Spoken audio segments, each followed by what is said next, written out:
Like Rocky Balboa said in the movie Rocky Balboa, the world ain't all sunshine and rainbows. Not every game I cover on the channel is going to be one that I love. Not every game is going to be one that I even like. I'm revisiting games that I haven't played for a long time and looking at them through a radically different lens than I did as a bright-eyed young'un. So let's talk about Jersey Devil. I usually like to do a bit of research into a game when I'm making a video, but when looking into Jersey Devil, all I could really find was information about the game's reception. To quote, "The game was not well received, the mainly complaints being directed towards the camera and the graphics." Cool. It's from 1997, I can understand some misgivings about 3D platformer controls during that time when the standards were being established. Personally, before booting up the game, I'd honestly kind of forgotten about it until I was talking to a pal about games and ended up going, "Whoa! Remember Jersey Devil?" And I got a glass-eyed look and a no in return. I remember playing it at my uncle's house a few times and thought it was rad.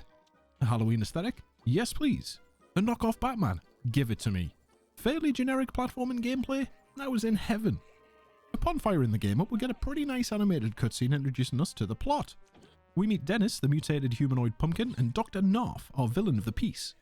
Dennis has captured our main character, the Jersey Devil, as an infant. If you don't know anything about the real-life Jersey Devil, then I highly recommend you go look into it a bit, because it's actually a pretty cool cryptid, but that's beyond the scope of this video. Dr. Knarf wants to study the Jersey Devil, but when the devil destroys his lab with some nitroglycerin, the devil gets thrown to the town of Jersey. Flashing forward many years, the town of Jersey is under siege by Knarf's vegetable minions, and the Jersey Devil has grown up to be the Batman imitation he was destined to be. We're given control in the game's hub world, and things are about what you'd expect for a platformer from 1997.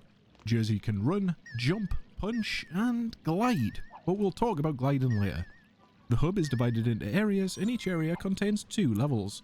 The main goal of each level is getting to the end, and in order to do that you have to find the 5 Knarf tokens, which then form keys which let you open the Knarf doors and progress through the level. It seems Behaviour were real big fans of the name Knarf. And as I wrote that line, I've just realised that Knarf is frank backwards and... Anyway, pumpkins work like coins in Mario. Collect 100 and gain an extra life. Scattered through each level are nitro crates. There's a helpful counter on the bottom left of the screen to tell you how many there are left in the entire level. Note, the entire level, not the section you're in. The P in the bottom right is Jersey's power level, and I have no idea why they decided to have it permanently displayed on the screen.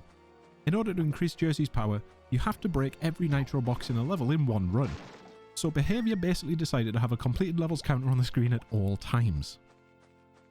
The amount of Knarf tokens you've collected is also on the screen at all times, and honestly it just makes the HUD look like a complete mess. Crash Bandicoot figured out that having different counters and elements displaying only when you pick something up of that type is a very nice touch, and that came out the year prior to Jersey Devil. Jersey's controls are serviceable for the most part, until you try and attack or do precise platforming. Attacking while on the ground causes Jersey to come to a complete stop and throw a punch. It breaks the flow of the game a lot, which means most of the time you'll be doing a jump and attack instead, which causes Jersey to whip his tail around in the air. Except sometimes that won't hit the enemy and you'll instead just rub against it and fall to your death. Finally, Jersey can glide, and I thought this was incredibly cool back in 1997, but it's a harrowing experience now. Pressing and holding triangle while in the air causes Jersey to spread his wings and glide, but there's the briefest period of time where Jersey just stops moving, killing all momentum, leaving the glide to be painfully slow and causing some serious anxiety over whether you'll land on the platform or in the abyss. Entering the first level proper really evoked memories of another game I've already played on the channel, Bugs Bunny Lost in Time. The weird geometry layout in the abyss below was just super reminiscent of some of the gangster levels from that game. And then I noticed that Jersey auto-jumps if you walk off a ledge. And that his standing animation was very familiar. And sure enough, it turns out that Behaviour did indeed develop Bugs Bunny Lost in Time. As said, I have a video of that game on the channel, so make sure to check that out after this one if you're interested to see if Behaviour managed to improve. Camera controls are on the L2 and R2 buttons for this one, another staple of the time. But I feel like I was fighting the camera a lot more in this game than other games I've covered. Like coming through this door and not really being able to see that far ahead, or getting too close to a wall and having the camera just almost go top down. I'm not sure if I missed some sort of instruction for this room or if you're just supposed to intuit out the solution, but in order to progress you have to get rid of the boulder by jumping on the middle platform 3 times. But there's no indication that what you're doing has an effect other than it just wobbles a bit, so I thought that maybe you just have to jump on it before the boulder rolls over it so the weight of the boulder takes over, and after trying that a few times it appeared to work. Touching a boulder just chunks off 50% of your health, by the way. The game is fairly generous with giving lives, but it is absolutely merciless when it comes to killing Jersey, so it's more of a mercy from the devs, I think, because I was just guzzling through lives the entire time I was playing this. Given the issues that I had with attacking, I spent a lot of my time avoiding combat where possible, but the last room of this level actually has enemies who hold Knarf tokens so you can no longer avoid fighting. This has some pretty bad implications for later on and seems to be a relatively common problem for the time. There's just no indication that these enemies have anything special on them. Most enemies don't even give pumpkins for killing them. And these buggers block attacks a lot of the time. So the already tedious combat is just weighed down further by just having arbitrary times where you can't hurt the enemy. Delightful! The final type of collectible to get is to rescue hostages. There's 2 in every level, and in my experience they're not hidden so you can't really miss them. You just hit the chain to raise the cage and then they submit themselves to the rapture and move on to the next world. Clearing out the room, we get to the game's first boss, Dennis. And as you can see on the screen, I still had 1 nitro box to find. This concerned me. The Dennis fight is actually pretty fun, when you're not being hit by attacks after they've gone off anyway. In the first phase, Dennis charges at you and you have to make him run into the wall. In the next phase, Dennis just pulls out a bloody stick and starts trying to whack you with it. I don't know why, but when he did it, I just cracked up. It just seems so silly to have a pumpkin pull out a stick when a fight isn't going well for him. Eventually, we make Dennis explode and the level ends, with us missing a nitro box. The despair set in. I'd explode everywhere. I thought I'd been thorough, and I'd missed a box. In my cursory research, I knew I needed every nitro box to access the game's final world, so back in we go. Only this time, the Knarf tokens in the first area are in different spots, but the nitro boxes aren't. In a move that I can only describe as incredibly lazy, the first area of each level is repeated before you go into the level itself.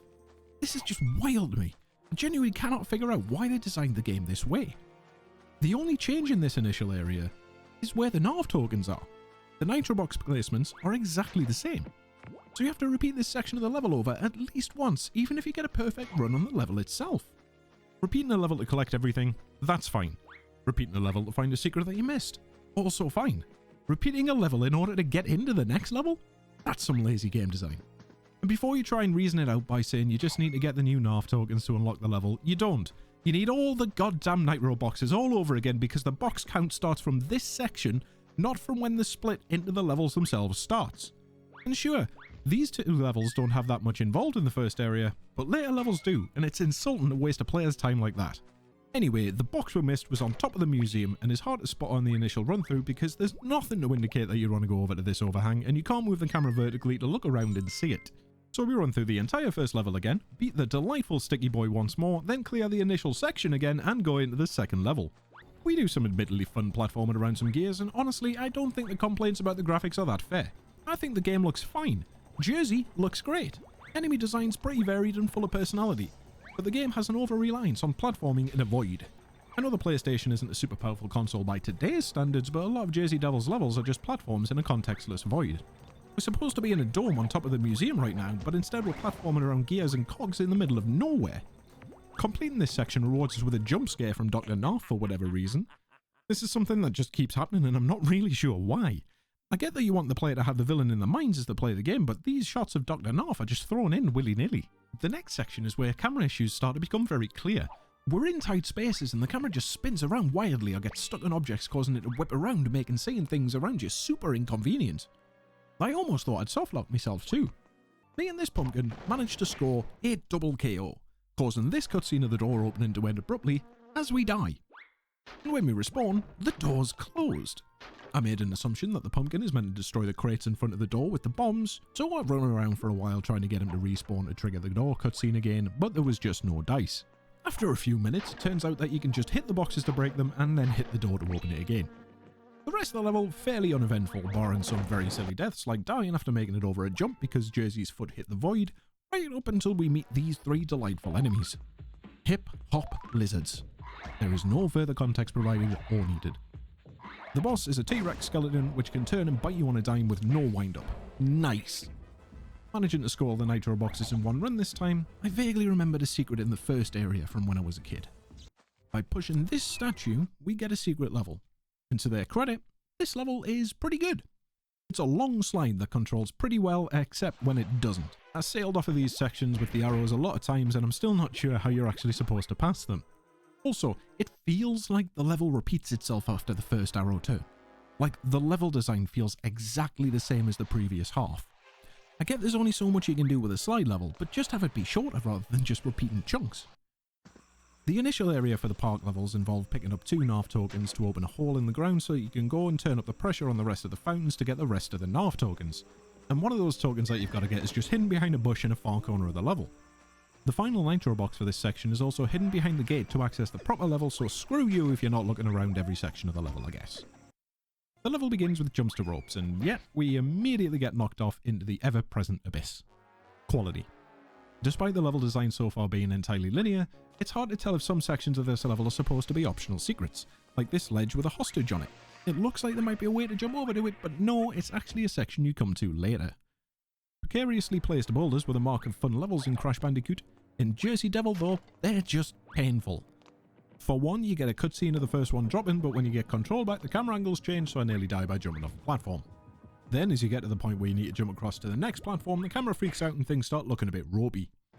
Since there's a Knarf token on this pipe, you wouldn't think that the enemy is the only one in this section that has a Knarf token on it when you kill it, but you'd be wrong. So I had to repeat this whole section again, get back here and get it after finding my way to the end. Cool. I do like that this whole section loops back on itself though, and then you glide down to the exit. So points to behaviour for that, if nothing else.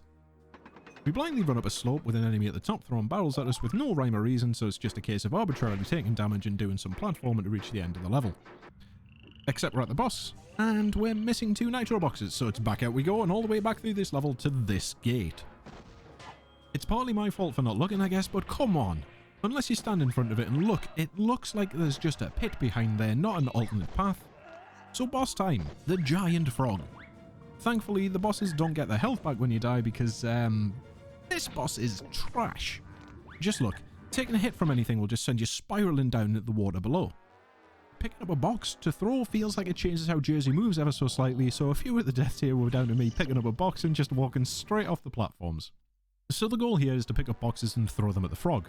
But the frog is immune to damage while attacking, and I couldn't really figure out a pattern to its attacks. So I just made a beeline towards the TNT and threw it as soon as possible. But then it brings out its second attack where rocks just fall from the ceiling, and taking a hit from one of those also just throws you down to your death. We came into this fight with 66 lives and left with 51.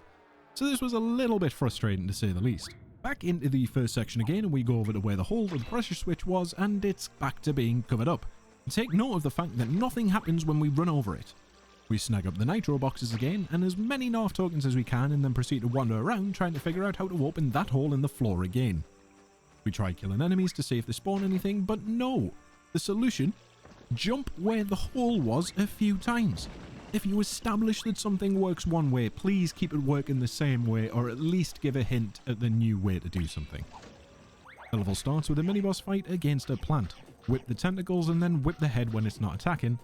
But while dodging, the camera angles itself upwards, so it's hard to tell if the plant's attacking or if it's just waiting to be hit. And then we get to do more slip sliding away.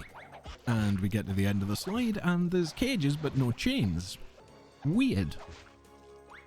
Well, it turns out the chains were at the end of the slide, so it's back up there to go slide all the way down and hit the chains again. I'm not sure if I'm just blind or they're badly telegraphed, but this only cost us about a minute to slide back down, so it's no harm, no foul. And that's the whole level, weirdly. It's much shorter than any level so far, and we have a new boss to fight. Some kind of sumo bear. You can get this boss stuck chasing you infinitely, so that's fun. You need to bait out his jump attack and then hit him in the back, but not too quickly. Oh no, because if you're too quick, he'll launch backwards and hit you again. The graveyard is up next, and the pre-level section is honestly a bit of a slog if you want all the boxes. You've got to throw a TNT box at the statue to climb a fence, then push a boulder all the way over so you can jump back to the main section. You then have to hit the car driving around with 5 or 6 boxes to open up the next section. After some platforming, you have to use this power-up to super spin a statue for another token, but make sure the ghost that's flying around isn't too close because he'll just grab you and throw you into the abyss. It did tickle us when it happened though. The level proper begins in some kind of camera hell where there's just not enough room and it gets stuck on every bit of geometry. They pull the same, hey, you've got to jump on this section of the floor, but we're not going to help you at all trick that they've used a few too many times. We fight an undead Scotsman who has too much health. It's pretty clear that you need to hit the green bottles back to him, but it takes like 10 to 15 hits to put him down. And that's just a little bit too long to feel like it's the right thing to do, if that makes sense. Since the only feedback that is that he staggers, it just seems like you might have to do something else to him too, but no, you just have to keep doing this till he drops. There's another section where you're just supposed to figure out that the developers want you to go through this stained glass window. And then basketball? It's a great touch that they gave Jersey an animation for dribbling the ball, but why is this here? And why do you need to score 5 baskets in order to progress? We also get the prerequisite dark level, but we have fireflies that you can pick up in order to see section, and trust me, if you don't have those fireflies, you're probably not going to make it through. We've reached the boss while missing 5 boxes from somewhere, and this was the point where I'd had enough. Dennis is riding a bat and throwing bombs at you. You need to pick them up and throw them back, but only when they've come to a complete stop. Otherwise, they'll blow up on you. He doesn't stop throwing bombs while you're picking one up either, so you can get hit coming out of the pickup animation. And if you manage to land a hit, you'll do this much damage. I can tolerate bad games, but Jersey Devil has broken me. I cannot recommend this game, even for the people who have nostalgia towards it. It hasn't aged well, and I'm not sure looking back that the game ever felt good. One of the few Reddit posts I found mentioning this game, most people only have memories of finishing or being stuck on the first level, and I think that says a lot. Some games shouldn't be revisited, and that's fine. If you've made it to the end of the video, then thanks for watching. Feel free to subscribe and join me as I ruin my childhood memories of games. I've been your Uncle Chaz, and I'll see you in the next one.